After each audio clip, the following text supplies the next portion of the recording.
Oh, I have to go. I forgot one little thing in the beginning of my life, because of the insane amounts of medication that I was taking.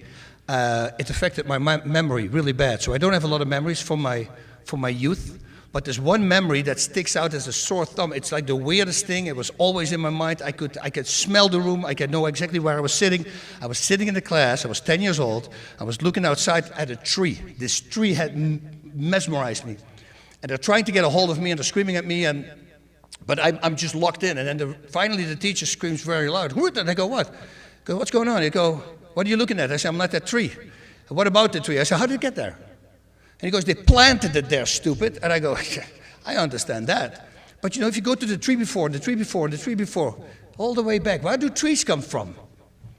Why would I think that? Why would this be so prominent in my head my entire life?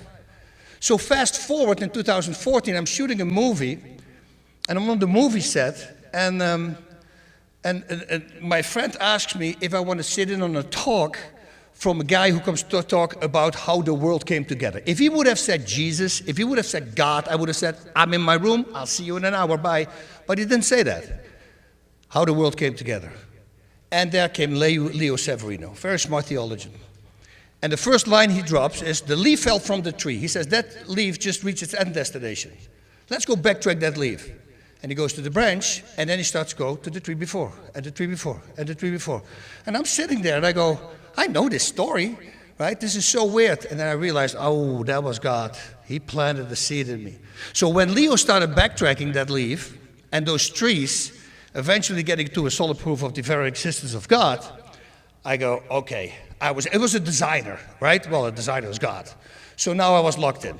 Boom, back into the faith. My wife started laughing, thought it was one of my ADD things again. She says, "We'll talk in 2 months," because most of the time that's my maximum time I can spend on something. But it got better and more, and a rosary, and this, and let's do it in Latin, and let's do that. And, you know, and I start stacking up, I go to daily mass, and my wife saw the changes, the kids saw the changes. I married my wife again in 2015 at the St. Therese Church in Alhambra. Also weird, I'm going to talk about that later maybe in the Q&A, because all these things that started falling together with St. Therese, it was just insane.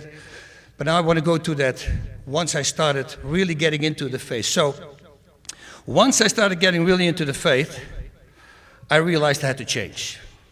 And I'm here to tell you a whole bunch of little tips and tricks that I used, and if I can use it for my insane ADD mind, I'm pretty sure it's going to help for you guys as well.